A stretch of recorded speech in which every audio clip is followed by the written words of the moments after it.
All right, guys, and we're back like we never left.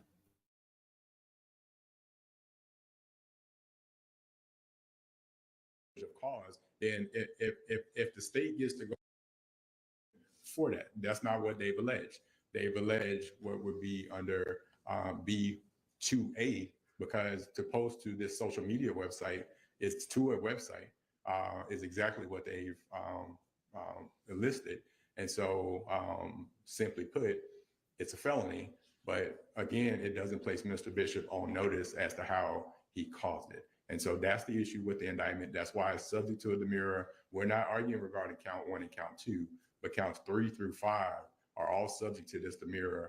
And they also, in 4 and 5, add language that is not in the jury's purview, because they make certain assertions and conclusions that the jury has to determine whether or not this is a subsequent violation of law. That actually just deals with it. It might as well be say that Mr. Bishop is convicted, because again, if you put that in front of a jury on a felony battery case, for instance, it still wouldn't be for the jury's purview for that. And so I would argue that that's an issue for the state. Okay, thank you. Thanks, Judge. Response? Yeah, yes, sir. May I approach? I have, or do you have the statute in front of you? I have the statute.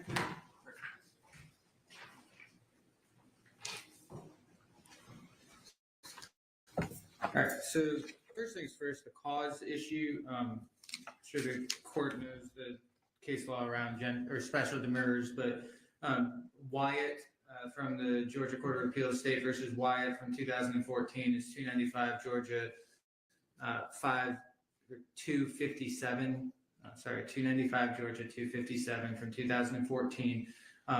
That's sort of the case that is always cited to the true test of the sufficiency of the to withstand the special demurrer is not whether it could have been made more definite and certain, but rather whether it alleges the underlying facts with enough detail to sufficiently apprise the defendant of what he must be prepared to meet. In this case, we have the date, the length of the video, who is depicted in the video. In Moore versus the state from Georgia Court of Appeals from 2020, 354, Georgia Appeals 145, an indictment charging a violation of a statutory offense shall be deemed sufficiently technical and correct if it describes the offense in the language of the statute, or so plainly that the nature of the offense may be easily understood by the jury. An indictment comports with constitutional due process and is sufficient to withstand a special demurrer if it contains the elements of the offense charge, sufficiently informs the defendant of what he must be prepared to defend against, and in the event of another prosecution for the same offense, enables the defendant to accurately determine whether he may plead former conviction or acquittal.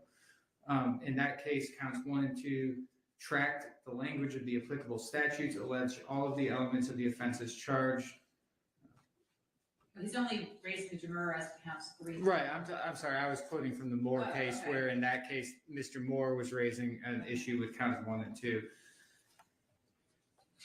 I think, and I'll be brief, but I think one of the most, or a relevant case to this is a recent case from the Supreme Court, Eubanks versus State. That's 317 Georgia 563. Ms. Eubanks was convicted of felony murder, and the predicate felony in that case was possession with intent to distribute of heroin. The facts of Eubanks are that Ms. Eubanks was a caregiver for a disabled adult, and that disabled adult came into contact and ultimately overdosed from heroin that Ms. Eubanks was keeping in her home to sell to other people. And the indictment in Ms. Eubanks' case charged her while in the commission, and I'm quoting, while in the commission of the possession of heroin with intent to distribute, did unlawfully cause the death of the victim by exposing said person to heroin while in the commission of the distribution thereof. She raised essentially the same issue that the defendant in this case is, which is that the state did not adequately explain how Ms. Eubanks exposed the victim in that case. And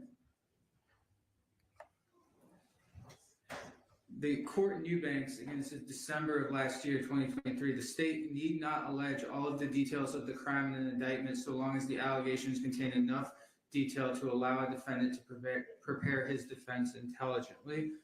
The state did not allege precisely how or when Amy was exposed, in quotes, but doing so was not required to satisfy due process. And then the court pointed out the indictment protected Ms. Eubanks against the dangers of double jeopardy and a possible future proceeding, and informed her that the charges arose out of the conduct that resulted in Amy's death. And given that it cannot be reasonably argued she is not protected from the dangers of double jeopardy. So in this case, the state alleged that he caused the posting. We have specific videos that he could not be subject to prosecution for the same conduct in the future. And he is sufficiently on notice that how, when, where the posting took place that forms the basis of counts 3 through 6. With respect to the second argument, subsection B1A deals with websites that advertise themselves as pornographic websites. A website, peer-to-peer sharing site, thumbnail gallery, movie gallery post, linked list, live webcam, webpage, or message board that advertises or promotes its services as showing, previewing, or distributing sexually explicit conduct. That's why the state is, Twitter's, for all its flaws, is not a porn site. So that's why the state's not operating under subsection B1A. We're operating under subsection B1B, which is to post such a post to any other electronic means which does not fall within subsection A, such as Twitter. So because of that, then the punishment portion is C1 rather than C2, right? And C1 makes a person who violates that subsection guilty of a misdemeanor of a higher aggravated nature, provided, however, that upon a second or subsequent violation of this code section, he or she shall be guilty of a felony. Subsection 2, which is right below it, written at the same time, dealing with posting this stuff to porn websites, says for their recidivist portion, upon the second and all subsequent convictions. So if the legislature had intended a prior conviction to be necessary to elevate a second or subsequent offense under C1 to a felony, they would have used the same language they used in C2. Instead, they didn't, and they just said violation.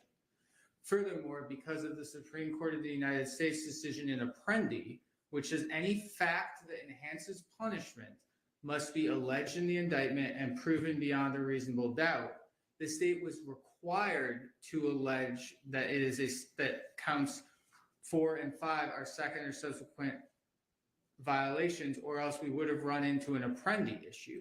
The only exception to Apprendi is when the aggravating factor is a prior conviction, which subsection C2 does not require.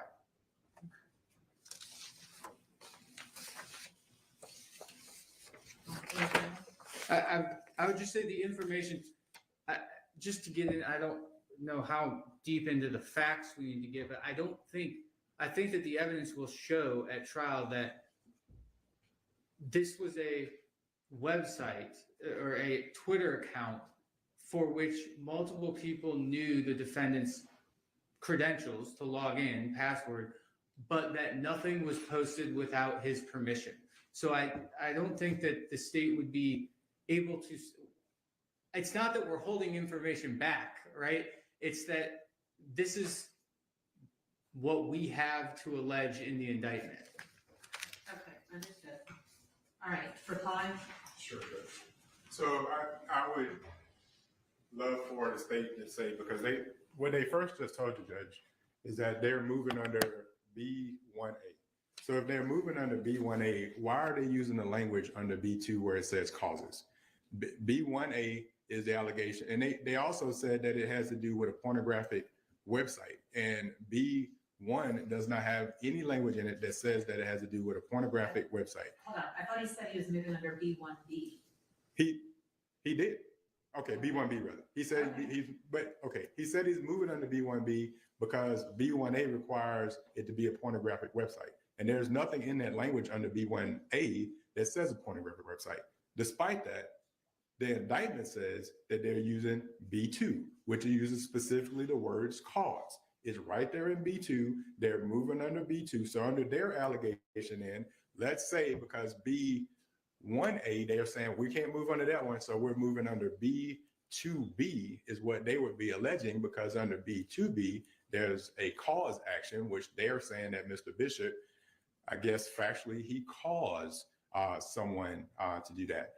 And so even though they won't tell us who that is, but that's the allegation. So based on that, if we want to use that he can't be tried for it again, he would be open to it, because they could say that he caused Jill, Jane, Mary, Tina, Bob, Bill, or any number of people to act on his behalf in order to promote this. And he can't defend against any of it, because none of those people do we know exactly who they're saying that it is. I mean, withholding it, it's not about withholding evidence. A defendant, we got years and years of people's lives that we're dealing with here. The state has to state in the indictment what they're moving forward with and what they have to prove. And in this case, they have left us amiss on counts 3, 4, and 5. They're again saying that they're going forward on the B1B, but yet they have the language in the indictment of B2. Hold on. I don't see B2 in the indictment. I see B. They did, Judge, but they put the words cause. And so cause deals with B2, whether it's B2A or B2B. That word cause is in counts 3, count 4, and count 5. And so I don't know what case that can say, because again, if we're just going to say B, then under B, it could be any of these things. So that way we can say cause or, posted himself, but it still doesn't place him on notice as what he's defending against. And interested enough, Judge, I'm a YouTube nerd myself. And when I'm at home or in the car, I actually watch the Georgia Court of Appeals, Georgia Supreme Court oral arguments. And I love the oral argument on Eubanks, even though the defense lost that. But that case, the issue was proximate cause. It was not for purposes. I watched it. And I just flipped it. I can tell you that case is about proximate cause. It's not about per se the indictment. And it in no way reflects the indictment in this case. In this particular case, whether you look at any of the cases that the state has put into issues, particularly Wyatt, in that case, the defendant still would be entitled to know how he is to defend himself. And so at this point, I would just ask the court to reflect back to where Mr. Coveney was up here. He said that he caused. He never said specifically how he caused it. And so we still don't know. And we're entitled in that indictment to know how he caused it. Do you have any case law on this particular argument? I can get some. Now would be the time to have. Well, I don't. I didn't know we were going forward with the mirror this afternoon, Judge. Okay. So. All right. Mr. Coveney, anything else to add? Well, in Eubanks, the special demur was raised. It wasn't the focus of the oral arguments, but it was focus of part of the opinion.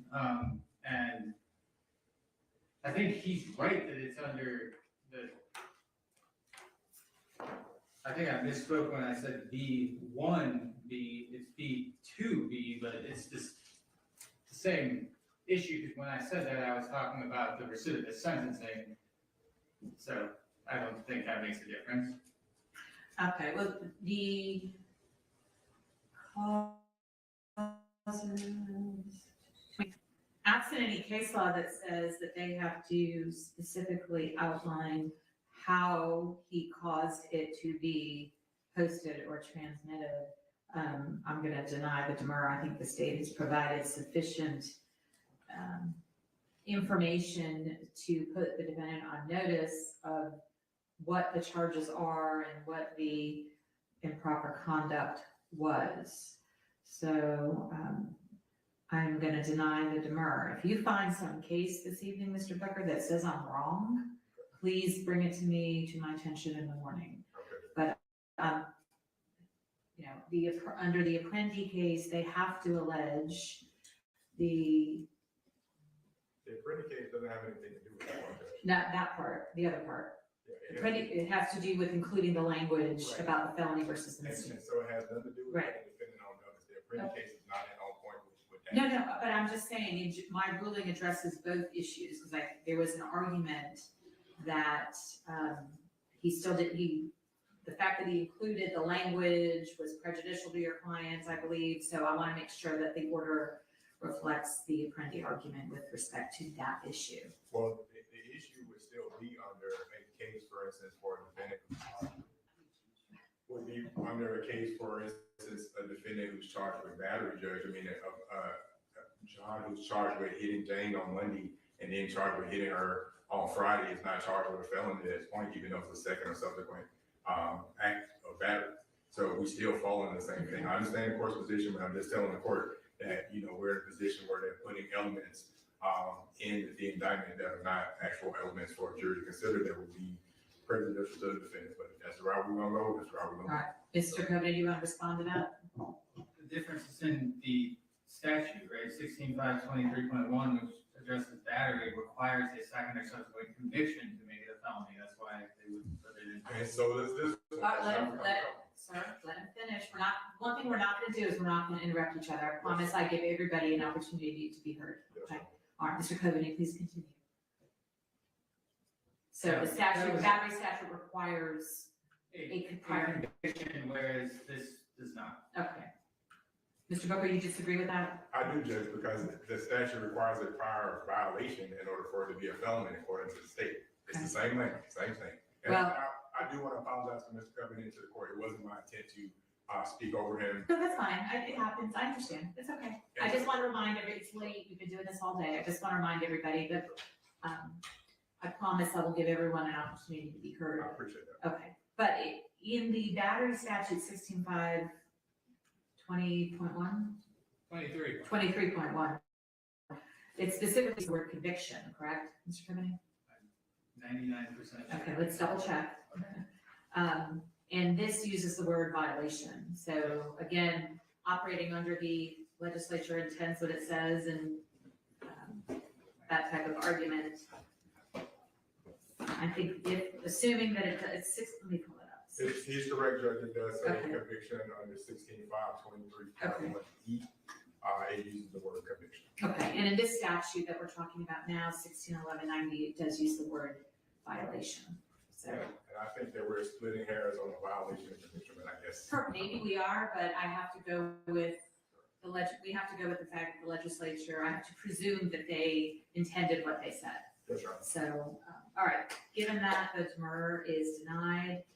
And can we do the other hearings tomorrow before the witnesses testify? Yes, Judge. We would ask that the court review the audio of the, Okay. we could just tender that Sure. evidence now if you want to.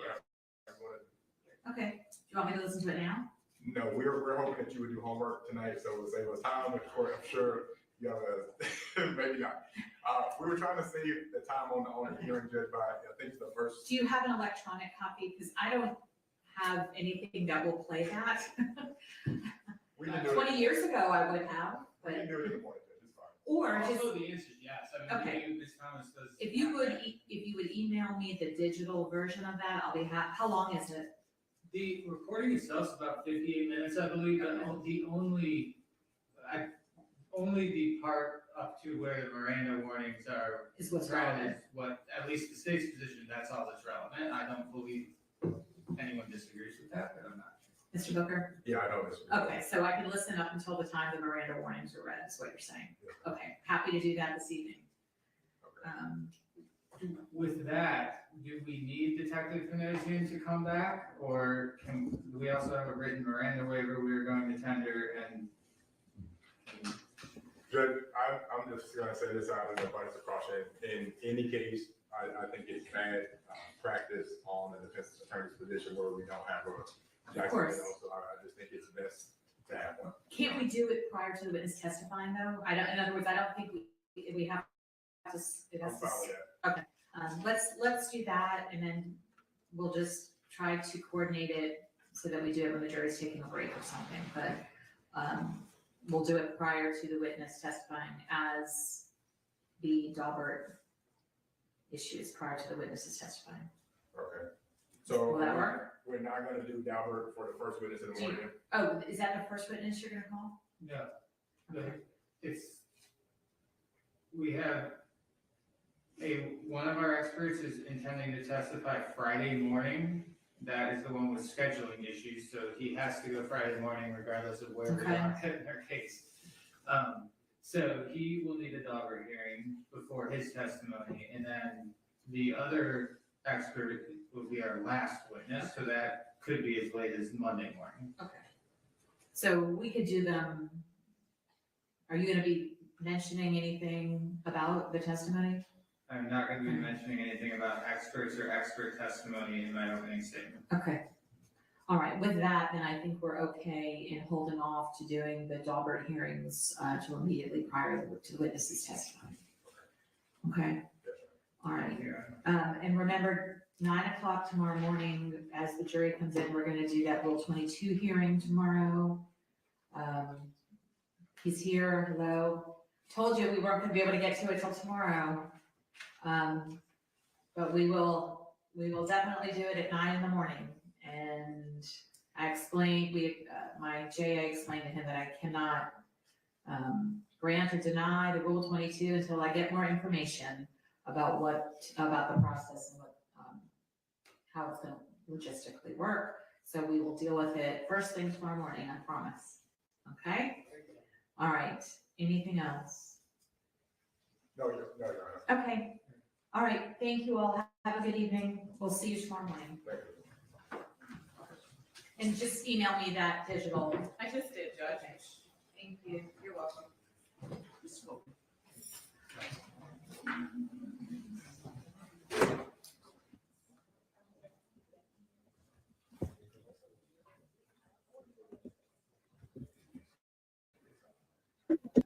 So this concludes the first day of the trial coverage for Alicia Bishop, aka Natureboy, and they're going to begin with opening argument, and the first testimony is on tomorrow at 9 a.m. and we'll be able to get a little bit more coverage and more in depth into what this is all about.